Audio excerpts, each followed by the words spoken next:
ஆமென், ஆமென். ஆண்டவரும் அருமை இரட்சகருமாகிய இயேசுவின் நாமத்தில் உங்களை வாழ்த்தி வரவேற்கிறேன். இந்த நாளிலே உன்னதரை பிரியப்படுத்தும் ஊழியன் என்ற தலைப்பிலே நாம் கர்த்தருடைய சத்தியத்தை கற்றுக்கொள்ளப் போகிறோம். இன்றைக்கு காலையில் எனக்கு வந்த வாட்ஸ்அப் மெசேஜில் தான் அருமையான மிஷனரி ஸ்ரீகன் பால்க அவர்கள் இன்றைக்கு இந்தியாவிலே தன்னுடைய கால்களை பதித்த நாட்கள் என்று நான் அறிந்து கொண்டேன். கர்த்தர் சரியான நாளிலே ஒரு சரியான செய்தியை நமக்கு கொடுத்திருக்கிறார். எனக்கு அருமையான தேவனுடைய அன்பு பிள்ளைகளே, நீங்கள் உங்கள் கரங்களிலே வேத புத்தகம் வைத்திருப்பீர்களே ஆனால் 1 தெசலோனிக்கேயர் 2ஆம் அதிகாரத்தை திருப்பி வைத்துக் கொள்ளுங்கள். வேதத்திலே நமக்கு ஒரு நல்ல மிஷனரி, ஒரு நல்ல அப்போஸ்தலன், ஒரு நல்ல வழிகாட்டும் தலைவன் என்று சொல்லி ஒரு மனிதனை நாம் உற்று நோக்குவோமானால் அது அப்போஸ்தலனாகிய பவுல் தான். அவருடைய எழுத்துக்களை நாம் வேகமாக வாசித்து கடந்து செல்வோம் என்றால் எத்தனை ஆண்டுகள் ஆனாலும் அதை நாம் புரிந்து கொள்ள முடியாது. நம்மில் அநேகருக்கு சங்கீத புத்தகங்கள் பிடிக்கும். பழைய ஏற்பாட்டிலே ராஜாக்களுடைய வரலாறுகள் அடங்கிய சாமுவேல், ராஜாக்களின் புத்தகம், நாளாகம புத்தகங்கள் பிடிக்கலாம். சிலர் வாக்குத்தத்தங்களுக்காக தீர்க்கதரிசன புத்தகங்களை தேடி வாசித்து படிக்கிற பழக்கம் உண்டு. ஆனால் புதிய உடன்படிக்கையின் நாட்களிலே வாழ்கிற நமக்கு சரியான வழிகாட்டுதலையும் எச்சரிப்புகளையும் கற்றுத்தருகிற வார்த்தைகள் அப்போஸ்தலனாகிய பவுலுடைய நிருபங்களில் தான் உண்டு. நீங்க அதுல அவரு நிறைய இடங்கள் எழுதுவாரு. அவர்கள் ஆக்கினை தீர்ப்பை அடைந்தாயிற்றும்பாரு, அது ஆக்கினைக்குள்ளானது என்று எழுதுவாரு. ஆக நம்முடைய வழியானது நேர்த்தியாக இருக்கிறதையும் நம்முடைய வழி விலகிச் செல்வதையும் அவருடைய வார்த்தைகளை நிதானமாக படிப்பதிலே நாம் பட்டியலிட்டு கற்றுக்கொள்ளலாம். அதிலிருந்து விரைவாக நான் 45 நிமிடங்களுக்குள்ளதாக ஒரு சத்தியத்தை கற்றுக்கொள்ளணும். நீங்க 2 தீமோத்தேயு 4ஆம் அதிகாரம் 7ஆம் 8ஆம் வசனங்களை பார்ப்பீர்களே ஆனால் அங்கே அவர் தீமோத்தேயுக்கு எழுதுகிறார், நான் நல்ல போராட்டத்தை போராடினேன். அடுத்த வசனத்தில் அவர் சொல்கிறார், இது முதல் நீதியின் கிரீடம் எனக்காக வைக்கப்பட்டிருக்கிறது. இதுதான் ஒரு கிறிஸ்தவனுடைய வாழ்க்கை ஓட்டத்தை முடித்த உடனே அவனுக்குள் வருகிற ஒரு நிச்சயமான ஒரு காரியம். அதெல்லாம் எனக்கு தெரியாது, நான் பரலோகத்துக்கு போவேனா இல்லை என்று தெரியாது என்றால் நீ போக மாட்டாய் என்று அர்த்தம். நீ ஆவிக்குள்ள வளர்ந்து வர வர இந்த நிச்சயம் உனக்கு வந்து ஆகணும். வரவில்லை என்றால் இன்னும் சரி செய்ய வேண்டிய பகுதிகள் ஏராளம் இருக்கு. மிக அழகாக அவர் சொல்லுகிறார், நல்ல போராட்டத்தை போராடினேன். ஒரு ஊழியக்காரனுக்கு, நம்ம எல்லாருமே ஊழியக்காரன், அதை நீங்க புரிஞ்சுக்கணும். இயேசு கிறிஸ்து இந்த உலகத்திலிருந்து அவர் பரலோகத்துக்கு கடந்து செல்லும் பொழுது அவர் முன்னால் இருந்த சீஷர்கள் எல்லாரையும் பார்த்து சொன்ன வார்த்தை, நீங்கள் உலகமெங்கும் போய் சர்வ சிருஷ்டிக்கும் இந்த நற்செய்தியை அறிவியுங்கள் என்றார். அப்ப இது எல்லார் மேலும் விழுந்த கடமை. இது ஒரு போதகருக்கோ அல்லது ஒரு மிஷனரிக்கோ அல்லது ஒரு அப்போஸ்தலனுக்கோ இந்த உலகத்துல வித்தியாசமான ஊழியங்களை செய்கிற மக்களுக்கு மாத்திரமல்ல, இயேசுவை சொந்த இரட்சகராக ஏற்றுக்கொண்ட எல்லா பிள்ளைகளும் சீஷர்கள் எல்லார் மேலும் விழுந்த கடமை இது.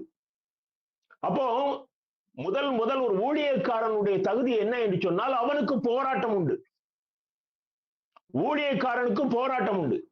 ஏனென்றால் அவன் நற்செய்தியை அறிவிக்கும் பொழுது இந்த நற்செய்திக்கு எதிரியான சாத்தானோடு அவன் போராடித்தான் இந்த செய்தியை அறிவிக்க முடியும். அதுதான் எபேசியர் 6ஆம் அதிகாரத்திலே அப்போஸ்தலனாகிய பவுல் தெளிவாக எழுதி வைத்திருக்கிறார்.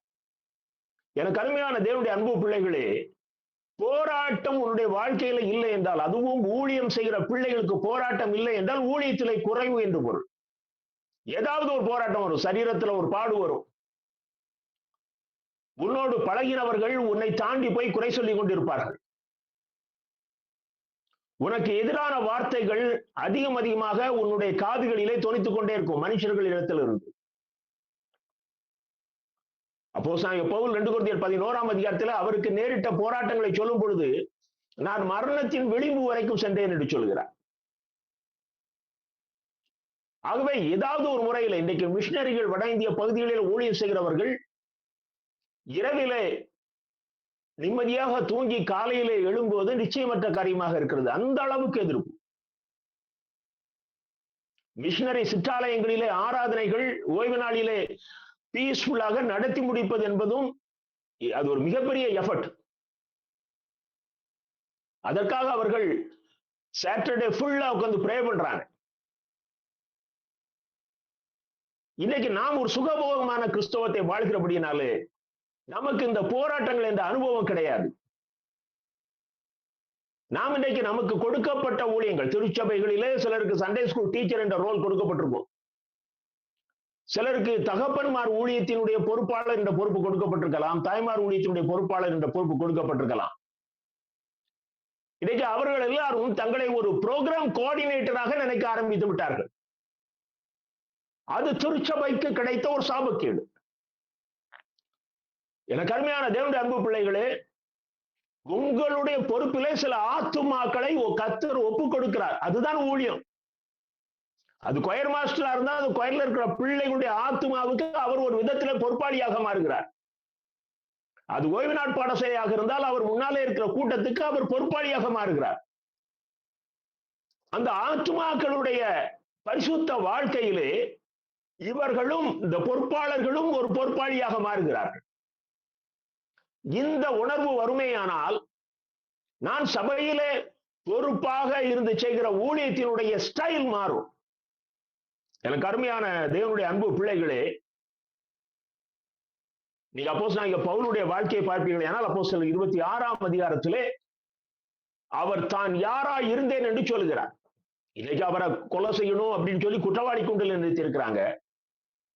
ஏன் நிறுத்தியிருக்கிறாங்க? அவர் தேவனுடைய சத்தியத்தை அறிவிக்கிறபடினாலே, அவர் இயேசுவினுடைய நாமத்தை பறைசாற்றுகிறபடினாலே. அவர் சொல்லுகிறார் அப்போஸ்தலர் 26ஆம் அதிகாரம் 5ஆம் வசனத்திலே, சமயத்துக்கு அடுத்த காரியங்களில் நான் மிகவும் கண்டிப்பான பரிசேயகன். இன்னைக்கு நம்ம அநேகர் இந்த ஆவியின் உடையவர்களாக இருக்கிறோம். மதவாதிகளாக, மதத்தை வலியுறுத்துகிறவர்களாக, இது எங்களுடைய சபையின் ஒழுக்கம், எங்கள் சபையின் வழக்கம் என்று சொல்கிறவர்களாக இருக்கிறோம். நியாய தீர்ப்பிலே இப்பொழுது சிஎஸ்ஐ காரர்களாம் வாருங்கள், உங்க சபை சட்டப்படி உங்களை நான் நியாயந்திருக்கிறேன். இப்ப மெதடிஸ்ட்காரங்களாம் வாங்க, உங்களுடைய சபை சட்டப்படி நான் உங்களை நியாயந்திருக்கிறேன் என்று அருமையான இயேசு கிறிஸ்து சொல்ல போவதில்லை. வேதத்தின் வசனத்தின் அடிப்படையில் தான் நாங்கள் நியாய தீர்ப்பு. ஆகையினாலே நான் சபை சட்டத்தை மீறுங்கள் என்று சொல்லவில்லை. வேதத்துக்கும் புறம்பாயிருக்கிற சபை சட்டங்கள் இருக்குமே, ஆனால் அதை மீறித்தான் ஆக வேண்டும். அப்படி வேதத்துக்கும் புறம்பான சபை சட்டத்துக்கும் ஒரு சபையினர் கீழ்ப்படிந்து அந்த சபை மொத்தமாக நரகத்துக்கு போவதை காட்டிலும் அந்த சபை சட்டத்தை மீறுவது நல்லது. சபை எதுக்கு இருக்குது? ஜனங்களை தேவனுடைய ராஜ்யத்திற்கு வழி நடத்துவதுதான் திருச்சபை. இங்கே நீங்கள் அப்போஸ்தலர் 26 10ஆம் வசனத்தை பார்ப்பீர்களே, ஆனால் பரிசுத்தவான்களில் அநேகரை சிறையில் அடைத்தவன், அவர்கள் கொலை செய்யப்படுகையில் அதற்கு சாட்சியாக அதற்கு சம்மதம் தெரிவித்து அதன் அருகிலே நின்றவன். அதுல வேதாந்தத்தில் நமக்கு ஒரு எடுத்துக்காட்டு, அவன் ஸ்தேவான் மரணத்தின் போது அவன் ஒரு வாலிபனாக பக்கத்தில் உட்கார்ந்து இருக்கிறான். ஆனால் இங்க வசனம் சொல்கிறது பரிசுத்தவான்களில் அநேகர், ஸ்தேவான் மாத்திரமல்ல, அநேக பரிசுத்தவான்களின் கொலைக்கு இவன் காரணமாக இருந்தவன் பவுல். நாம் இன்னைக்கு மத தீவிரவாதிகள் நமக்கு நம்முடைய மிஷனரிக்கு எதிராக இருக்கிறார் என்று பேசுகிறோமே, அப்படிப்பட்ட ஒரு தீவிரவாதியாகத்தான் அப்போஸ்தலனாகிய பவுல் இருந்தார். நீங்கள் 11ஆம் வசனத்தை பாருங்கள். அப்போஸ்தலர் 26:11, ஜெபாலயங்களிலே பரிசுத்தவான்களை பிடித்து தேவ தூஷணம் சொல்ல கட்டாயப்படுத்தினான். வேதத்துக்கு புறம்பாக பேசும்படியாக கட்டாயப்படுத்தினார். எனக்கு அருமையான தேவனுடைய அன்பு பிள்ளைகளே, இப்படிப்பட்ட பவுலுடைய வாழ்க்கையிலே ஒரு பெரிய மாற்றம் இயேசு கிறிஸ்து அவரை நேரடியாக சந்தித்த பொழுது. இந்த அனுபவம் கிறிஸ்தவனுடைய வாழ்க்கையில வரணும். இயேசுவை நான் நேருக்கு நேர் சந்தித்தேன் என்பது எல்லாரையும் அவர் சந்திக்கிறார். ஒருவேளை அப்போஸ்தலனாகிய பவுலோடு அவர் மிக ஓப்பனாக ஒரு பகலின் வேளையிலே அவர் நேரடியாக பேசினார். ஆனால் இன்றைக்கு நான் செய்து கொடுத்துக் கொண்டிருக்கும் போதே சிலருடைய இருதயங்களிலே கர்த்தர் பேசிக் கொண்டிருக்கிறார். சில நேரங்கள் இந்த வாரத்தில் எனக்கு செய்தியே கிடைக்கவில்லை ஆண்டவரே என்று நான் தவித்துக் கொண்டிருந்த பொழுது நேற்றைக்கு காலையில தான் கர்த்தர் என்னோடு பேசினார். இன்னைக்கு மிஷனரி சீகன் பாலுடைய அவர் இந்தியாவுக்கு வருகை தந்த நாள் என்ற அந்த வார்த்தையை கேட்ட உடனே கர்த்தர் எவ்வளவு நேர்த்தியாக இந்த குடும்ப கூடுகையை ஆசீர்வதிக்கிறார் என்று நான் புரிந்து கொண்டேன். உங்களில் ஒரு சிலர் தொடர்ச்சியாக இந்த கூட்டத்துக்கு வருகிறீர்கள். இந்த வார்த்தைகளுக்கு நீங்கள் கீழ்ப்படுவீர்களே ஆனால் நீங்கள் இன்றைக்கே சொல்ல முடியும், நான் நல்ல போராட்டத்தை போராடினேன், ஜீவ கிரீடம் எனக்காக வைக்கப்பட்டிருக்கிறது. எனக்கு அருமையான தேவனுடைய அன்பு பிள்ளைகளே, இந்த 1 கொரிந்தியர் 2ஆம் அதிகாரத்திலே நீங்கள் ஒருவேளை இதை யாராவது வாசித்து வந்திருப்பீர்களே ஆனால் அந்த அதிகாரத்திலே அவர் எவ்விதமாக நான் இந்த தெசலோனிக்கே திருச்சபையிலே ஊழியம் செய்கிறேன் என்பதை ஆங்காங்கே சில வார்த்தைகளை கொண்டு அவர் வெளிப்படுத்துகிறார். இன்னைக்கு நாம் காணுகின்ற பகட்டான ஊழியர்களை நீங்கள் ஊழியக்காரர்கள் என்று எடுத்துக்கொள்ளாதீர்கள். இந்த வார்த்தை கடினமான வார்த்தையாக இருந்தாலும் தேவனுக்கு முன்பாக தேவனை மறைத்து தன்னை வெளிப்படுத்துகிற எந்த ஊழியக்காரனும் கர்த்தருடைய ஊழியக்காரன் அல்ல. ஊழியக்காரர்கள் தங்களை மறைத்து கர்த்தர் நாம மாத்திரம் தான் மகிமைப்படணும். அதுதான் தி பெண்டிகாஸ்டல் மிஷன் என்று சொல்லப்படுகிற சிபிஎம், பழைய சிபிஎம் சர்ச்சில் பெரிய கன்வென்ஷன் அரேஞ்ச் பண்ணியிருப்பாங்க. கடைசி வரைக்கும் செய்தியாளர் யார் என்றே தெரியாது. அன்னைக்கு இரவு கூட்டத்துல தான் இன்றைக்கு இந்த போதகர் பேசுவார் என்று சொல்வார்கள். அங்கே சத்தியத்துக்குத்தான் மதிப்பு, மனிதனுக்கு மதிப்பு கிடையாது. அதே போல இந்த சிபிஎம் திருச்சபை பாடல் புத்தகத்தை எடுக்கிறீர்களே ஆனால் இந்த பாடலை எழுதியது யார் என்ற பெயரை போட மாட்டார்கள், டிபிஎம் என்று போட்டு விடுவார். ஒருவேளை அவர்கள் எல்லா விதத்திலும் பூரணமானவர்கள் என்று நான் சர்டிஃபை பண்ணவில்லை. ஆனால் அவர்கள் வேதத்திலே தேவனை தவிர மனுஷனை மகிமை கூட படுத்தக்கூடாது என்பதிலே தெளிவாக இருக்கிறார்கள். இதெல்லாம் கிறிஸ்தவர்களும் புரிந்து கொள்ள வேண்டும். எவன் ஒருவன் ஒரு ஊழியத்தின் பாதையிலே தன்னை மகிமைப்படுத்துகிறான், ஒரு பத்திரிகையை போட்டா முதல் பக்கத்துல அவன் போட்டோ, மீதி பக்கங்களில் எல்லாம் அவன் படம். என்னுடைய கூட்டத்திலே அற்புதங்கள் நடந்தது, நீங்க அதை தூக்கி தூர வைக்கலாம். இதுவும் கூட ஒரு அந்தி கிறிஸ்துவுடைய ஆவிதான். எனக்கு அருமையான தேவனுடைய அன்பு பிள்ளைகளே, இங்கே அப்போஸ்தலனாகிய பவுல் தன்னை வெளிப்படுத்துகிற அந்த மெத்தட், அந்த முறையை நாம் இன்றைக்கு ஆராய்ந்து படிக்கும் பொழுது, இப்படித்தான் ஊழியம் செய்ய வேண்டுமோ என்பதை நாம் கற்றுக்கொள்ள முடியும். அரை மணி நேரத்துக்குள்ளதான் நான் செய்தியை முடிக்க விரும்புகிறேன். 1 தெசலோனிக்கேயர் 2ஆம் அதிகாரம் 3ஆம் வசனம். எங்கள் போதகம் வஞ்சகத்தினாலும் துராசையினாலும் உண்டாகவில்லை, அது கபடம் உள்ளதாயும் இருக்கவில்லை. பாருங்க, அந்த சபைக்கு கடிதம் எழுதுறாரு, அவங்களுக்கு இவர் தெரியும்.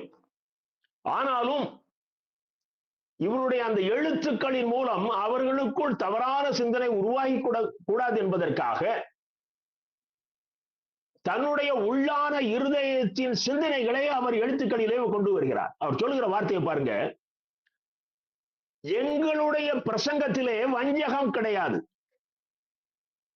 அதுல கெட்ட ஆசை கிடையாது, கெட்ட எண்ணம் கிடையாது, துராசை கிடையாது,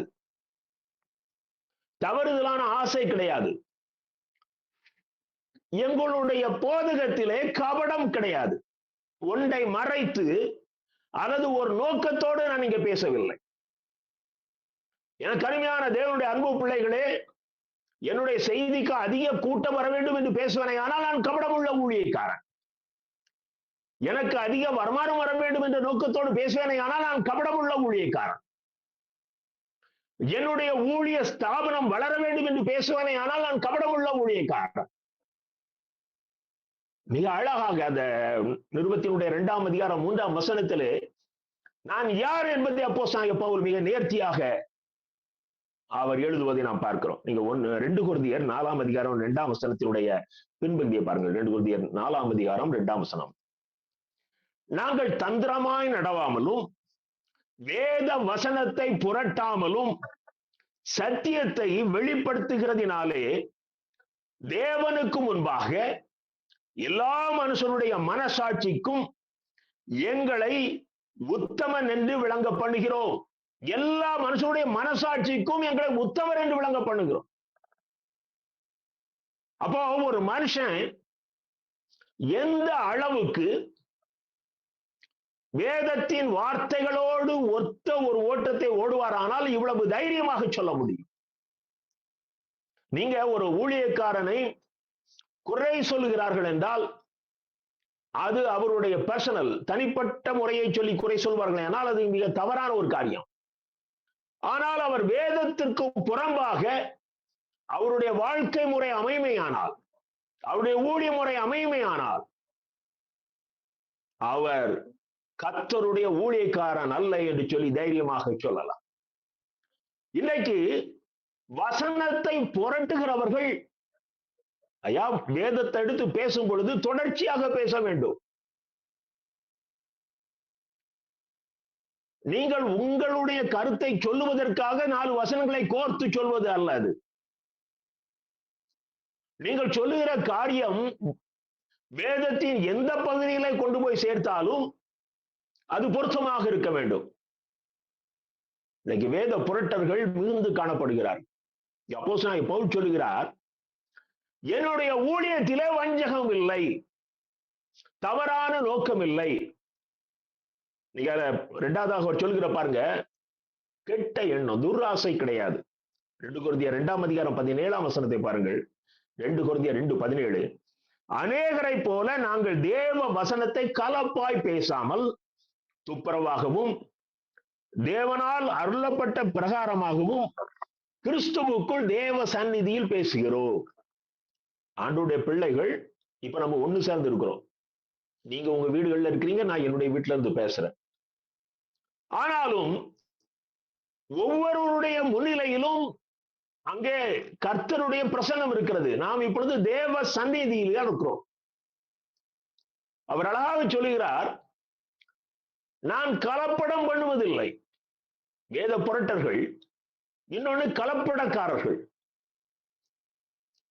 சத்தியத்தை தங்கள் ஆதாயத்துக்காக தங்கள் பேச்சிலே மயங்கி ஜனங்கள் வர வேண்டும் என்பதற்காக, இன்றைக்கு இந்த நாட்களிலே நகைச்சுவையாக பேசினால் ஜனங்கள் ரசிப்பார்கள் என்று சொல்லி புதிதாக ஒரு சிலர் எழுப்பியிருக்கிறார்கள். சினிமா நடிகரை போல கொஞ்சம் வேடிக்கையாக சிரித்துக் கொண்டும் சத்தத்தை மாற்றிக் கொண்டும் அங்கும் இங்கும் நடந்து கொண்டு அப்படியே நடிகர்களை போல ஜனங்களுக்கு பழகி போச்சு. அதுல என்ன தப்பு என்று கேட்கிறார்கள்.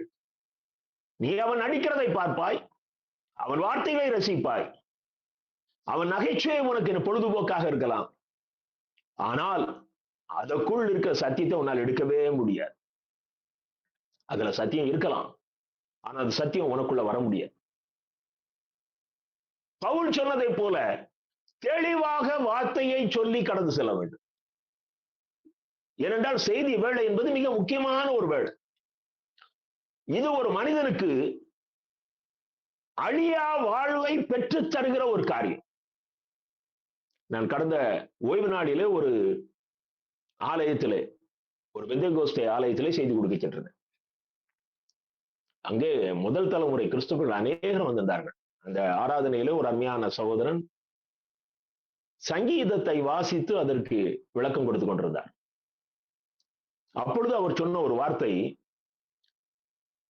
கர்த்தரோடு நாம் யுக யுகமாய் வாழப்போகிறோம் என்று சொல்லி அந்த யுகம் என்ற வார்த்தைக்கு அவர் பொருள் சொன்னார். அது ஒன்றுக்கு பிறகு, அது 24 டிஜிட் நம்பர், ஒன்றுக்கு பிறகு 23 சைஃபர் போடணும். அப்படி ஒரு நம்பரை நம்மளால உச்சரிக்க முடியாது. யுகம் யுகமாய் என்றால் அது எத்தனை யுகம் என்று நமக்கு தெரியாது. ஆகவே 70, 80 வயசுக்கு நாம் வாழுவதற்கு நாம் எடுக்கிற முயற்சிகளிலே யுக யுகமாய் வாழ்வதற்கு நாம் எடுக்கிற முயற்சி மிக அற்பம். போகவே முடியாது. அந்த பரலோகத்தை நீங்க கற்பனவே பண்ண முடியாது. உங்கள் முன்னால் 2 வாய்ப்புகள். ஒன்று அழிந்து போகும் வாழ்க்கை, இன்னொன்று அழியா வாழ்க்கை. இந்த அழியா வாழ்க்கையை குறித்து போதிப்பதுதான் பிரசங்கமே ஒழிய, நீ கடன் வாங்காதிருப்பாய், உனக்கு தலைவலியிலிருந்து விடுதலை கிடைக்கும், உனக்கு ஆசீர்வாதங்கள் கிடைக்கும் என்று சொல்வார்கள். ஆனால் அது அழிவுள்ள வாழ்க்கைக்கான பிரசங்கம். இன்னைக்கு அதுதான் ஜனங்களுக்கு உற்சாகமாயிருக்கிறது. நீங்கள் அப்போஸ்தலனாகிய பவுலுடைய பிரசங்கத்துல ஒரு வரி கூட அப்படி இல்லை. அந்த நிருபங்கள். எனக்கு அருமையான தேவனுடைய அன்பு பிள்ளைகளே, அவர் தமது ஊழியத்திலே வஞ்சகம் இல்லை, கபடு இல்லை, கெட்ட எண்ணம் இல்லை என்பதை முதலாவதாக அந்த நிருபத்திலே சொல்லுகிறார். இரண்டாவதாக பாருங்கள், 1 தெசலோனிக்கேயர் 2ஆம் அதிகாரம் 5ஆம் வசனத்திலே, நான் ஒரு காலும் இச்சக வசனங்களை சொல்லவும் இல்லை, பொருளாசை உள்ளவர்களாய் மாயம் பண்ணவும் இல்லை. அதாவது மனசுக்குள்ள பண ஆசை இருக்கும், ஆனா வெளிய ஒரு வேஷம் போடுவது. ஒரே நிருபத்துல தான் இதை எழுதுறார்.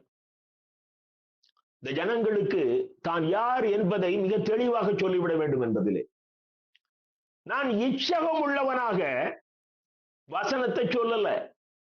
உனக்கு வசனம் சொல்லும் போதே எனக்கு பாக்கெட்டுக்கு ஏதாவது வரும் என்று சொல்லி நான் வசனம் சொல்லவில்லை, நான் பிரசங்கம் பண்ணவில்லை.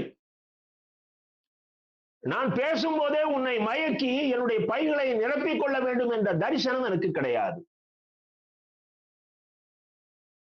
இப்படிப்பட்ட ஊழியர்களை நீங்க இன்னைக்கு கண்டுபிடிக்கிறது ரொம்ப கஷ்டம். அவங்க பெரிய பெரிய கூட்டம் எல்லாம் போட மாட்டாங்க. அப்படி கூட்டம் அவருடைய அப்படிப்பட்ட பிரசங்கியாருக்கு கூட்டம் வராது. ஆனால் ஆங்காங்கே 50 பேர், 20 பேர், 100 பேர், 200 பேருக்கு அவர்கள் செய்தி கொடுத்துக் கொண்டிருக்கிறார்கள். எனக்கு அருமையான தேவனுடைய அன்பு பிள்ளைகளே, அவரு 2 கொரிந்தியர் 1ஆம் அதிகாரம் 12ஆம் வசனத்தின் பின்பகுதியை பாருங்கள். 2 கொரிந்தியர் 1ஆம் அதிகாரம் 12ஆம் வசனத்தினுடைய பின்பகுதி, நாங்கள் உலகத்திலேயும் விசேஷமாக உங்களிடத்திலேயும் கபடம் இல்லாமல் திவ்ய உண்மையோட நடந்தோம். அவர் சொல்றாரு கொரிந்து திருச்சபையை பார்த்து, நாங்க உலகத்துக்குள்ள போகும்போதும் சரி, சபைக்குள்ள போகும்போதும் சரி, நாங்க உண்மையா இருந்தோம். எனக்கு அருமையான தேவனுடைய அன்பு பிள்ளைகளே, நீ உலகத்துக்கு ஒரு வேஷம், நீ சபைக்கு ஒரு வேஷம் போட முடியாது. கர்த்தருடைய ஊழியக்காரன், கர்த்தர் எல்லா இடத்திலும் அவனை உற்று நோக்குகிறான். அவன் எல்லா இடத்திலும் அவன் கர்த்தருடைய ஊழியக்காரன். அது ரொம்ப முக்கியம்.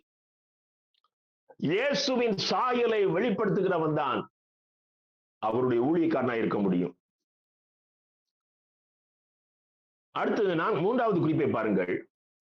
1 தெசலோனிக்கேயர் 2ஆம் அதிகாரம் 7ஆம் வசனம். 1 தெசலோனிக்கேயர் 2:7, உங்களிடத்தில் பட்சமாய் நடந்து கொண்டு பால் கொடுக்கிற தாயானவள் தன் பிள்ளைகளை காப்பாற்றுகிறது போல.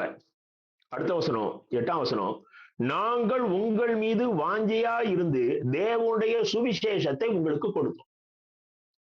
இதுல அவர் என்ன சொல்ல வர்றார் அப்படின்னா, நான் ஊழியம் செய்கிற நோக்கமே உங்கள் மீது உள்ள அன்பினாலே. நல்லா கவனிச்சுக்கிடுங்க, நமக்கு முன்னால இருக்கிற கூட்டத்தை நீ நேசிச்சாதான் அந்த கூட்டத்துல நீ ஊழியம் செய்ய முடியும். நீ அத பணங்காய்க்கும் வரமா பாக்குறா, ஆகையினால உன்னுடைய ஊழியத்துல உண்மை இல்லை. கர்த்தர் உன்னை நம்பி கொடுத்திருக்கிற அந்த கூட்டத்துக்கு நீ பொறுப்பு. முதல்ல நீ உன்னை பரலோகத்துக்கு தகுதிப்படுத்தினாதான் அந்த கூட்டத்தை பரலோகத்துக்கு கொண்டு போகிற தகுதியை உன்னால உருவாக்க முடியும். இங்க அவர் சொல்லுகிற வார்த்தையை பாருங்கள், ஒரு தாயை போல பால் கொடுக்கிற தாய்ங்கிற, அப்ப உங்க கையில ஒரு குழந்தை, கை குழந்தை, 5-6 மாச குழந்தை, அந்த குழந்தையை போல நான் உங்களை நேசிக்கிறேன். ஒரு வளர்ந்த குழந்தை இடத்துல அன்பு செலுத்துவதை காட்டிலும் ஒரு கை குழந்தையை கரங்களிலே வைத்திருக்க அந்த தாய்க்கு எவ்வளவு சந்தோஷம் இருக்கும். அப்படிதான் அவர் சபையை பார்க்கிறார். எனக்கு அருமையான தேவனுடைய அன்பு பிள்ளைகளே, நான் உங்கள் மீது வாஞ்சையா இருக்கிறேன். ஐயோ, உங்க கூட பேசணும், உங்க கூட நான் டைம் ஸ்பெண்ட் பண்ணணும் அப்படிங்கறதுல ரொம்ப வாங்கியா இருக்கிறேன். உண்மையான ஊழியக்காரன் அவனுக்கு கொடுக்கப்பட்ட அந்த கூட்டத்திலே அந்த கூட்டத்தை அவன் அதிகம் நேசிக்க வேண்டும். ஆகையினால்தான் சிலர் ஒரு நிரந்தரமான ஊழியத்தை பண்ணுவது. அங்கங்கே போறாங்க, ஊழியத்தை முடிச்சு கைக்கூலி வாங்கிட்டு போயிடுறாங்க. ஆனால் ஊழியம் என்பது ஒரு நிரந்தரமான ஒரு காரியமாக இருக்குமேயானால், ஒரு சபை ஊழியம், ஒரு சண்டே ஸ்கூல் ஊழியம், ஒரு 5 ஆண்டுகள் 3 ஆண்டுகள் அதை தொடர்ச்சியாக செய்யும் பொழுது அது மேல ஒரு அஃபெக்ஷன் வந்துடும். நான் கொரோனா நாட்கள்ல இருந்து தொடர்ச்சியாக உங்களை இந்த செய்தி வேளையில சந்திக்கிறேன். அவருடைய பெரிய கிருபையினாலே இது 170வது செய்தி. ஒவ்வொரு செய்தியும் ஆண்டவருடைய பாதத்தில் உட்கார்ந்து தான் வாங்கிட்டு வர்றேன். ஏதோ ஒரு வகையில உங்களோடு நான் இணைந்து இருக்கிறேன். உங்கள் சபை போதகரோடு இணைந்து உங்களை பரலோகத்துக்கு கொண்டு செல்வதில் எனக்கு மிகப்பெரிய ஆர்வம் உண்டு. இதுதான் ஊழியம். ஊழியத்துல வேற நோக்கமே கிடையாது. ஊழியக்காரன் பரலோகத்துக்கு போகணும், அவன் ஊழியம் செய்கிற ஆத்மாக்கள் பரலோகத்துக்கு போகணும். இந்த தரிசனம் இருக்கணும். இயேசு கிறிஸ்து இந்த உலகத்திலிருந்து எடுத்துக்கொள்ளப்படும் என்பதாக அவர் அந்த மிஷனரி ஊழியத்தை கொடுத்த பொழுது அதை கேட்டுக்கொண்டிருந்த அப்போஸ்தலர்கள் உலகத்தின் பல நாடுகளுக்கு போனார்கள். நமக்கு தோமா வந்தார். இன்னைக்கு அவர் வந்ததுனால தான் நம்முடைய மூதாதையர்கள் அந்த இயேசுவை அறிந்து கொள்ள முடிந்தது. இன்றைக்கு நாமும் கூட அந்த இயேசுவை அறிந்திருக்கிறோம். எனக்கு அருமையான தேவனுடைய அன்பு பிள்ளைகளை, எத்தனையோ 1000 மைல் தூரத்துல இருந்து எப்படி டிராவல் பண்ணி வந்தார்னு தெரியல. ஆனா அவருக்குள் இருந்தது இயேசு கிறிஸ்துவின் அன்பு. இந்த இயேசு கிறிஸ்துவின் அன்பு ஒவ்வொரு ஊழியக்காரனுடைய இருதயத்திலும் இருக்கணும். செய்தி கேட்கிறவங்க திட்டலாம், செய்தி கேட்கிறவங்க நல்லா இல்லைன்னு சொல்லிட்டு போகலாம். நீ நல்ல விதைய விதைச்சுக்கிட்டே இரு. இந்த செய்தி போர் அடிக்கணும்னு சொன்னா சொல்லிட்டு போட்டும். இவருடைய சண்டே ஸ்கூல் எடுக்கிற மெத்தட் பிடிக்கலன்னு சொல்லி பேரண்ட்ஸ் சொன்னா சொல்லட்டும். ஆனா நீ அந்த குட்டி பிள்ளைகளை பரலோகத்துக்கு வழி நடத்துறதுல தெளிவாயிரு. அந்த வாலிபர்களை பரலோகத்துக்கு வழி நடத்துறதுல தெளிவாயிரு. எனக்கு அருமையான தேவனுடைய அன்பு பிள்ளைகளே, அன்போடு உள்ளன்போடு எனக்கு முன்னால் இருக்கிற கூட்டத்தை பரலோகத்திலே சேர்ப்பேன், அவர்கள் ஆத்துமாவுக்கு நான் உத்தரவாதி என்று உள்ளன்போடு ஊழியம் செய்யுங்கள். நீங்க 1 யோவான் 3ஆம் அதிகாரம் 16ஆம் வசனத்தை பாருங்கள். 1 யோவான் 3:16. அவர் தம்முடைய ஜீவனை நமக்காக கொடுத்ததினாலே அன்பு இன்னதென்று அறிந்திருக்கிறோம். நாமும் சகோதரருக்காக ஜீவனை கொடுக்க கடனாளிகளாய் இருக்கிறோம். யோவான் சொல்றார் பாருங்க, இயேசு கிறிஸ்து நமக்காக ஜீவனை கொடுத்ததினாலே அவருடைய அன்பை நாம் அறிந்திருக்கிறோம். நாமும் கூட நாம் ஊழியம் செய்கிற அந்த இடத்தில் இருக்கிற ஜனங்களுக்காக ஜீவனை கொடுக்க கடனாளிகளாய் இருக்கிறோம். இப்படித்தான் மிஷனரிகள் அநேக இரத்த சாட்சிகளாக மரித்தார்கள். அவர்கள் இரத்த சாட்சிகளாக மரித்த இடத்திலே இன்றைக்கு அநேகம் 1000 திருச்சபைகள் உருவாகி இருக்கிறது. கோதுமை மணி நிலத்திலே விழுந்து செத்ததை ஆகில் மிகுந்த பலனை கொடுக்கும் என்பது போல. எனக்கு அருமையான தேவனுடைய அன்பு பிள்ளைகளே, இந்த அன்பை கற்றுத்தந்து இயேசு தம்முடைய பிள்ளைகளை இன்றைக்கு உலகம் எங்கும் அனுப்பி இருக்கிறார். போன இடங்கள்ல அந்த கிளைமேட் உங்களுக்கு ஒத்துக்கல. போன இடங்கள்ல அந்த ஜனங்கள் மூர்க்கம் உள்ளவர்களாக இருந்தார்கள். சில மிஷனரிகள் கால் வைத்த மறுநாளை கொலை செய்து விட்டார். ஆனாலும் அப்படிப்பட்ட பாடுகளுக்குள் தான் அந்த பகுதிகளிலே இன்றைக்கு சபைகள் எழும்பி இருக்கிறது. எனக்கு அருமையான தேவனுடைய அன்பு பிள்ளைகளே, அன்பு செலுத்துவதுதான் ஊழியக்காரனுடைய ஒரே நோக்கம். அதுவும் சாதாரண அன்பு அல்ல, உயிரை கொடுக்கக்கூடிய அன்பு என்று சொல்லி யோவான் எழுதுகிறார். 3ஆவதாக பாருங்கள், 4ஆவதாக பாருங்கள். 1 தெசலோனிக்கேயர் 2ஆம் அதிகாரம் 9ஆம் வசனம். 1 தெசலோனிக்கேயர் 2ஆம் அதிகாரம் 9ஆம் வசனம். சகோதரரே, நாங்கள் பட்ட பிரயாசமும் வருத்தமும் உங்களுக்கு ஞாபகமாயிருக்கும். உங்களில் ஒருவனுக்கும் பாரமாய் இராதபடிக்கு இரவும் பகலும் நாங்கள் வேலை செய்து தேவனுடைய சுவிசேஷத்தை உங்களிடத்தில் பிரசங்கித்தோம். அவருக்குள்ள ஒரு உயர்ந்த நோக்கம் பாருங்க. நாங்க ரொம்ப பிரயாசப்பட்டவங்களுக்கு தெரியும், உங்களுக்கு நாங்க தொந்தரவாய் இருக்கக்கூடாதுன்னு நாங்கள் எங்களுக்கு கிடைத்த நேரங்களிலே நாங்கள் எங்கள் வயிற்று பிழைப்புக்கு நாங்கள் வேலை செய்து இலவசமாக உங்களுக்கு நாங்கள் வார்த்தையை பிரசங்கித்தோம். ஆனா நம்ம ஆளுக்கு அந்த மந்தையை மேய்க்கிறவன் பாலை குடியாமல் இருப்பேனுங்கிறத சொல்லி சொல்லி வசூல் பண்றான். எனக்கு கருமையான தேவனுடைய அன்பு பிள்ளைகளே, நான் எல்லோரும் இப்படி செய்ய வேண்டும் என்று சொல்லவில்லை. ஆனால் இப்படியும் ஊழியம் செய்ய முடியும் என்பதை உணரலாமே. வாங்காமலே ஊழியம் செய்தவர் அநேகம் திருச்சபைகளை அநேக நாடுகளிலே ஸ்தாபித்து விட்டார். ஆனால் வாங்கி ஊழியம் செய்கிற நமக்கு வாங்குவதிலே இருக்கிற அந்த இன்பம் உருவாக்குவதிலே இல்லையே. இவ்வளவு ஒரு கடினமான ஒரு வார்த்தை பாருங்க, எவ்வளவு போல்டா சொல்றாரு. நாங்கள் உங்களை பாரப்படுத்தி விடக்கூடாது, உங்களுக்கு நாங்க பாரமா இருக்கக்கூடாது. நல்லா கவனிச்சுக்கிடுங்க. ஊழியக்காரர்கள் அவர்கள் ஊழியம் செய்ய போகிற இடத்திலே யாருக்கும் பாரமா இருக்கக்கூடாது. இவ்வளவு ரூபா தந்தாதான் நான் ஊழியம் பண்ணுவேன், எனக்கு இவ்வளவு ரூபா வேணும், நான் வரும்போது இத்தனை ஆட்களோட வருவேன். பல வருஷங்களுக்கு முன்பதாக நான் ஒரு திருச்சபையிலே செய்து கொடுக்கும்படியாக சென்றேன். 3 நாள் கன்வென்ஷன். எனக்கு முந்தின வாரம் இன்னொரு சகோதரி வந்து கன்வென்ஷன் நடத்திருக்கிறாங்க.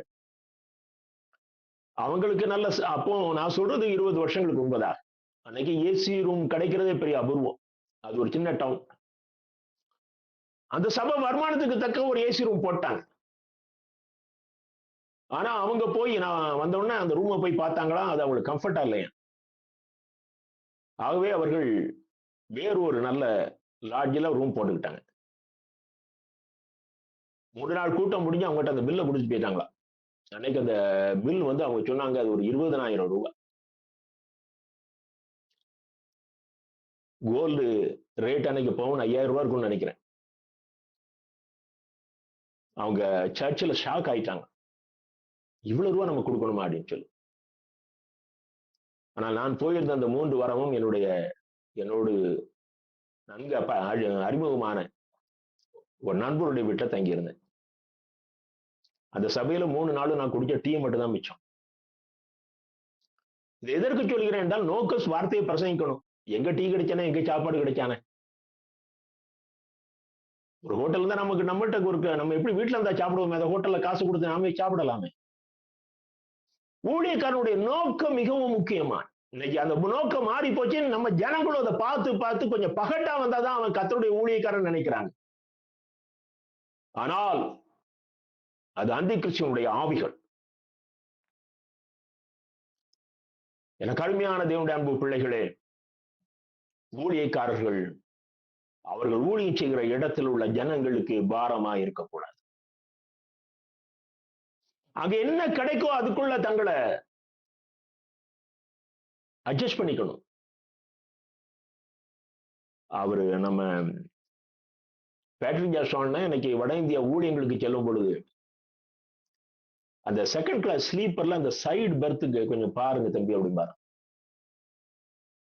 அந்த நாட்கள்ல ஏசி கிடையாது, ஆர்டினரி ஃபர்ஸ்ட் கிளாஸ் உண்டு. பிறகு ஏசி வந்த பிறகு கூட அவர் ஸ்லீப்பர் தான் ப்ரிஃபர் பண்ணியிருக்கிறார். ஜனங்கள் கஷ்டப்பட்டு மிஷினரி ஸ்தாபனத்துக்கு காணிக்க கொடுக்குறாங்க, அத நம்முடைய சுகபோகத்துக்கு நாம் செலவழித்து விடக்கூடாது என்பதிலே அவ்வளவு எச்சரிக்கையாக இருந்த பரிசுத்தவான்கள். தன்னுடைய எல்லா சொத்துக்களையும், தன் பூர்வீக சொத்துக்களையும் நன்றி சுவிசேஷ ஜெபக்குழுக்கு எழுதி வைத்து விட்டு இன்னைக்கு பிள்ளைகளுக்கு எந்த சொத்தும் கொடுக்கல. அப்படிப்பட்ட ஊழியக்காரர்களை நாம் ஜனங்களுக்கு சொல்வதும் இல்லை, அவர்களை ஏறிட்டு பார்ப்பதும் இல்லை. ஆனால் சில அற்புதங்களை செய்தேன் என்று சொல்லி விளம்பரப்படுத்தினவர்கள் பின்னால் இன்றைக்கு திருச்சபைகளை திருப்பி விட்டு விட்டோம். ஆகையினால்தான் திருச்சபைகளிலே பரிசுத்தவான்கள் உருவாகுவது இன்றைக்கு நின்று போய்விட்டது அல்லது குறைந்து விட்டது என்று சொல்லலாம். இந்தியாவுக்கு ஊழியம் செய்ய வந்தவர்கள் எல்லோருமே மிஷினரிகள் தான். யாருமே ஸ்தாபனங்களை ஆரம்பித்து இந்தியாவுக்குள் இருந்து செல்வங்களை சுரண்டுவதற்காக வரவே. நீங்க அப்போஸ்தலர் 20ஆம் அதிகாரத்துல பாருங்க, 35வது வசனம் இல்ல 34, 35.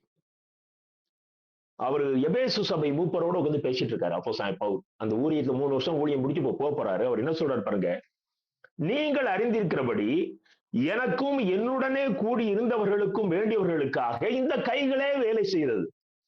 அவர் தெசலோனிக்கேயர்லயும் சொல்றாரு, நான் உங்களுக்கு பாரமா இருக்கக்கூடாது அப்படின்னு, எங்களுக்காக நாங்களே வேலை செஞ்சுட்டோம் அப்படிங்கிறாரு. இப்போ அவர் எபேசு சபை மூப்பர்களை பார்த்து சொல்லுகிறார், என்னுடனே கூடி இருந்தவர்களுக்காக, எனக்கு மட்டும் இல்லை, என் கூட இருந்தவங்களுக்கும் சேர்த்து நான் வேலை பார்த்தேன். நாங்கள் போன பிறகு இங்கே மந்தையை தப்ப விடாத ஓநாய்கள் வரப்போகிறது என்று சொன்னாரே, அவர்கள் உங்களை சுரண்டி உங்க மத்தியில ஊழியக்கார மாதிரி வருவாங்க, உங்களை சுரண்டுவார்கள் என்ற எண்ணத்திலே சொன்னாரோ எனக்கு தெரியவில்லை.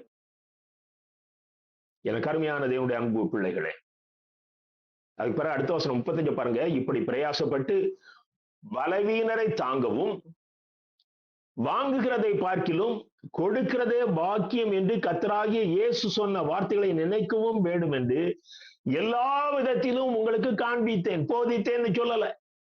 ஊழியக்காரன் போதிக்கிறதுல மாத்திரம் இருக்கக்கூடாது. அவன் காண்பிக்க வேண்டிய ஒரு பக்கம், அவன் காண்பிக்கும் பொழுதுதான் அவனுடைய போதனைக்கு வல்லமை உண்டு. அவன் வாழ்ந்து காண்பிக்கும் போதுதான் அவனுடைய வார்த்தை பேசும். எனக்கு அருமையான தேவனுடைய அன்பு பிள்ளைகளே, உண்மையான ஊழியக்காரன் ஜனங்களுக்கு பாரமாக இருக்கக்கூடாது. 5வதாக பாருங்கள், அவன் ஒரு முன்மாதிரியான வாழ்வு வாழ வேண்டும். அவன் அந்த எந்த இடத்துல ஊழியம் பண்ணுகிறாரோ அந்த இடத்துல ஒரு ரோல் மாடலா இருக்கணும். நீங்க 1 தெசலோனிக்கேயர் 2ஆம் அதிகாரம் 10ஆம் வசனத்தை பாருங்கள். விசுவாசிகளாகிய உங்களுக்குள்ளே நாங்கள் எவ்வளவு பரிசுத்தமும் நீதியும் பிழையின்மையுமாய் நடந்தோம் என்பதற்கு நீங்களும் சாட்சி, தேவனும் சாட்சி. நான் உங்க பகுதியில ஊழியம் பண்ணனே, அப்போ என்னுடைய பரிசுத்தத்தை நீங்கள் அறிந்திருக்கிறீர்கள், என்னுடைய நீதியை நீங்கள் அறிந்திருக்கிறீர்கள், என்னுடைய பிழையின்மையை, தவறு செய்யாமல் நடந்த வாழ்க்கையை நீங்கள் அறிந்திருக்கிறீர்கள். நீங்களும் சாட்சி. அதை 24 மணி நேரம் உற்று நோக்கி கொண்டிருக்கிற பிதாவும் சாட்சி. எவ்வளவு ஒரு கான்பிடண்டான வார்த்தை பாருங்க. எனக்கு அருமையான அன்பு தேவனுடைய பிள்ளைகளே, நீங்கள் எல்லாருமே ஊழியக்காரர். நாம் அந்த ஈரோடு பகுதிக்குள் அல்லது நீங்கள் வாழ்கிற பட்டணம் எதுவாக இருந்தாலும் சரி, கிராமமாக இருந்தாலும் சரி, உங்களை சுற்றியுள்ள மக்களுக்கு நீங்கள் சாட்சிகளாக இருக்கணும். இயேசுவின் சாட்சிகளாக இருக்கணும். தேவனும் உற்று நோக்கி கொண்டிருக்கிறார். அதே அதிகாரம் 4வது வசனத்தை பாருங்கள். 1 தெசலோனிக்கேயர் 2ஆம் அதிகாரம் 4ஆம் வசனம். தேவன் எங்களை உத்தமர் என்று எண்ணினபடியே நாங்கள் மனுஷருக்கல்ல, எங்கள் இருதயங்களை சோதித்தருகிற தேவனுக்கே பிரியமுண்டாக பேசுகிறோம். நல்லா கவனிக்கணும். இங்கே அவர் மனுஷருக்கல்ல என்று சொல்லுவது, வித்தியாசமான மனிதர்கள் உண்டு. ஆகவே நாம் ஒவ்வொரு மனிதனுக்கும் ஏற்றபடி பேச முடியாது. இன்றைக்கு நாம் பேசுகிற கூட்டங்களிலே மெஜாரிட்டி இந்த உலகத்துக்குரியவர்கள். அவர்களுக்கு உலகத்தின் ஆசீர்வாதங்களை பற்றி சில வார்த்தைகள் பேசினால்தான் இன்பமாயிருக்கும். ஆனால் இத்தனை ஆண்டுகள் என்னுடைய ஊழியத்திலே கர்த்தர் அதுக்கு அனுமதி கொடுக்கவில்லை. ஆகவே நான் அவர்களையும் சில வார்த்தைக்கு உற்சாகப்படுத்துவேன். ஆனால் நான் கர்த்தருக்கு விரோதியானவன், கர்த்தருக்கு எதிரானவன். அதைதான் அழகா சொல்றாரு, எங்கள் இருதயத்தை சோதித்தருகிற தேவனுக்கே பிரியமுண்டாக பேசுகிறோம். ஆமா, நான் பிரசங்கம் பண்ணும் போதே என் இருதயத்தை ஒருவர் சோதித்து அறிகிறாரே, அவருக்கு பிரியமான வார்த்தைகளைத்தான் அங்கே அப்போஸ்தலனாகிய பவுல் உபதேசிக்கிறார். எனக்கு அருமையான தேவனுடைய அன்பு பிள்ளைகளே, நம்முடைய ஊழியத்தின் நோக்கம் நாம் கர்த்தருடைய சாயலை ஜனங்களுக்கு முன்பாக கொண்டு வந்து அவர்களுக்கும் இந்த சாயலிலே வாழ வேண்டும் என்ற ஆர்வத்தை உருவாக்க வேண்டும். நீங்க 2 கொரிந்தியர் 8ஆம் அதிகாரம் 21ஆம் வசனத்தை பாருங்கள். கர்த்தருக்கு முன்பாக மாத்திரமல்ல, மனுஷருக்கு முன்பாகவும் யோக்கியமானவைகளை செய்ய நாடுகிறோம். மனுஷருக்கு முன்பாக பேசுவது அல்ல. கர்த்தர் என்னை அந்தரங்கத்திலே பார்க்கிறார், ஜனங்கள் என்னை வெளியரங்கமாக பார்க்கிறார்கள். அவர்களுக்கு முன்பாகவும் நாங்கள் யோக்கியமானவர்களை செய்ய வேண்டும். 6வதாக நீங்கள் 1 தெசலோனிக்கேயர் 2ஆம் அதிகாரம் 12ஆம் வசனத்தை பாருங்கள். எங்களுடைய போதனையிலே ஜனங்களின் ஆவிக்குரிய தேவைகளை பூர்த்தி செய்வதிலே நாங்கள் எச்சரிக்கையாக இருந்தோம். உலக தேவைகள் நல்லது, அதற்காக ஜெபிக்கலாம், கர்த்தரிடத்தில் கேட்கலாம். ஆனா ஊழியத்தினுடைய நோக்கம் ஜனங்களுக்கு தேவனுடைய ராஜ்யத்திலே நித்தியமாக வாழ்கிற வழியை காட்டுவது. நீங்க 2ஆம் அதிகாரம் 12ஆம் வசனத்தை பாருங்கள். தகப்பன் தன் பிள்ளைகளுக்கு சொல்லுகிறது போல நாங்கள் உங்களில் ஒவ்வொருவருக்கும் புத்தியும் தேறுதலும் எச்சரிப்பும் சொன்னதை அறிந்திருக்கிறீர்கள். அவருடைய செய்தியிலே புத்தி, ஞானம் கற்றுக் கொடுக்கிற வார்த்தைகள் இருந்தது. அவருடைய செய்தியிலே சோர்ந்து போய் வருகிற உள்ளங்களை தேற்றுகிற வார்த்தைகள் இருந்தது. அவருடைய செய்தியிலே எச்சரிப்பின் வார்த்தைகள் இருந்தது.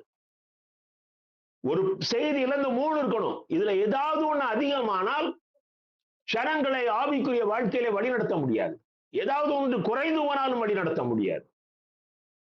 புத்தி சொல்லணும், அவர்களை தேற்ற வேண்டும், அவர்களை எச்சரிக்க வேண்டும். எதிலே அவர்கள் குறைவுபட்டிருக்கிறார்களோ அதை வேதத்தின் அடிப்படையிலே போதிப்பதுதான் ஒரு அப்போஸ்தலனுடைய, ஒரு சுவிசேஷனுடைய வேலை. அததான் அவர் 1 கொரிந்தியர் 4ஆம் அதிகாரம் 15ஆம் வசனத்தில் சொல்கிறார் பாருங்கள். கிறிஸ்துவுக்குள் 10,000 உபாத்தியாயர்கள் உங்களுக்கு இருந்தாலும் தகப்பன்மார் உங்களுக்கு அநேகர் உங்களுக்கு இல்லையே. கிறிஸ்து இயேசுவுக்குள் சுவிசேஷத்தினாலே நான் உங்களை பெற்றேன். அப்போ உங்களுக்கு கொடுக்கப்பட்டிருக்க ஊழியத்துல உங்களுக்கு தகப்பனுடைய ரோல் இருக்குது. நீங்க எந்த ஊழியம் பண்ணினாலும் சரி, ஆண்கள் ஐக்கியத்தின் பொறுப்பாளராக இருந்தாலும் சரி, சண்டே ஸ்கூல் பொறுப்பாளராக இருந்தாலும் சரி, அவர்களிடத்திலே நீங்கள் ஒரு தகப்பனுடைய பொறுப்போடு நடந்து கொள்ள வேண்டும். ஒரு தகப்பனுடைய பொறுப்பு என்ன என்று சொன்னால், ஞானத்தை கற்றுக் கொடுப்பது, சோர்ந்திருக்கும் பொழுது வார்த்தைகளினாலே உற்சாகப்படுத்துவது, தவறு செய்யும் போது அவர்களை எச்சரித்து வழி நடத்துவது. கடைசியாக பாருங்கள், எனக்கு அருமையான தேவனுடைய அன்பு பிள்ளைகளே, என்னுடைய ஊழியத்தின் நோக்கம் ஆத்தும ஆதாயம். இதான் அப்போஸ்தலன் பவுல் சொல்லுகிறார். ஆத்தும ஆதாயம் தான் ஊழியத்தின் நோக்கமா இருக்கணும். உண்மையான ஊழியனுடைய நோக்கம், உண்மையான அன்பு தேவனுடைய ஊழியக்காரனுடைய நோக்கம் ஆத்தும ஆதாயம். இந்த ஆத்துமாவை பரலோகத்துல கொண்டு சேர்க்கணும். நீங்க 19ஆம் 20ஆம் வசனத்தை பாருங்கள். 1 தெசலோனிக்கேயர் 2ஆம் அதிகாரம் 19-20.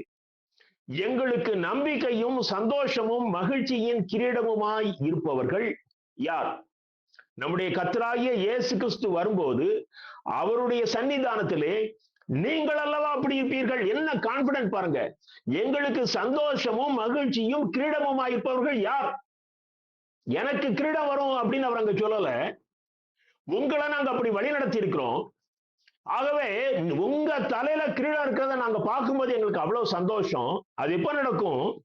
இயேசு கிறிஸ்து வரும்போது அவங்க சன்னிதானத்துல நீங்க அந்த கிரீடத்தோட நிக்கிறத நாங்க பார்ப்போம். என்னைக்காவது ஒரு பிரசங்கம் நம்ம ஊர் பிரசங்கமார் பண்ண கேட்டிருக்கீங்களா? எனக்கு அருமையான தேவனுடைய அன்பு பிள்ளைகளை, எவ்வளவு உயர்ந்த சிந்தனை அப்போஸ்தலன் பவுலுடைய சிந்தனை. எப்படியாவது நான் பிரசங்கம் பண்ணுகிற கூட்டங்களை பரலோகத்துக்கு கொண்டு சேர்க்க வேண்டும். இப்பொழுது 1 தெசலோனிக்கேயர் 2ஆம் அதிகாரம் 1ஆம் வசனத்தை நான் வாசித்து நிறைவு செய்ய விரும்புகிறேன். அதுல என்ன சொல்றாரு பாருங்க. சகோதரரே, நாங்கள் உங்களிடத்தில் பிரவேசித்தது வீணா இருக்கவில்லை. நாங்க வந்ததுக்கு ஒரு நோக்கம் இருந்தது. அந்த நோக்கத்தை நாங்கள் நிறைவேற்றினோம். நாங்கள் வந்தது வீணா இருக்கவில்லை. 3 நாள் கன்வென்ஷன் வைக்கிறோம், ஒரு ப்ரோக்ராம் நடத்தி முடிக்கிறோம், அவர் வந்தது வீண். எனக்கு அருமையான தேவனுடைய அன்பு பிள்ளைகளே, கர்த்தர் உங்கள் ஒவ்வொருவரையும் ஊழியக்காரராக உற்று நோக்குகிறார். உங்களுடைய ஊழியத்துல இந்த 2ஆம் அதிகாரத்தை இன்னைக்கு முடிந்தா இரவுல எல்லாருமே ஒரு தடவை நிதானமா வாசிச்சு பாருங்க. கபடு இருக்கிறதா? மாய்மாலம் இருக்கிறதா? சக ஊழியனை சில நேரங்கள்ல நம்ம கூட இருக்கிற சக ஊழியனை பற்றி நான் தப்பா எண்ணம் வச்சுக்கிட்டு அதை மனசுல வச்சுக்கிட்டு இருக்காதீங்க. சில நேரங்கள் உங்களுக்கு அப்படி இருக்குமே ஆனால், அவர்களை உங்களால் தொடர்பு கொள்ள முடியுமே ஆனால், உங்களோடு திருச்சபையில உட்கார்ந்து இருக்கிறவர் நான் சகோதரனாக இருப்பாரே ஆனால், அவர் ஒரு ஊழியத்தை பொறுப்பெடுத்து செய்வாரே ஆனால், உங்களுக்கு அதில் குறைவு தருவுமே ஆனால், அவரிடத்தில் நேரடியாக ஏன் இப்படி செய்கிறீர்கள், எனக்கு புரியவில்லை என்று கேளுங்கள். எப்பொழுதும் மனதை ரம்மியமாக வைத்துக் கொள்ளுங்கள். தேவனுக்கு முன்பாக உத்தமமாய் வைத்துக் கொள்ளுங்கள். எனக்கு அருமையான தேவனுடைய அன்பு பிள்ளைகளே, கர்த்தர் இந்த திருச்சபை அதிகம் நேசிக்கிறார். உங்களை உன்னதமான தேவனுடைய உண்மையான ஊழியக்காரனாக நிறுத்த விரும்புகிறார். இந்த வார்த்தைக்கு செவி கொடுங்கள். கர்த்தர் உங்களையும் உங்கள் குடும்பத்தையும் ஆசீர்வதிப்பாராக. ஆமென்.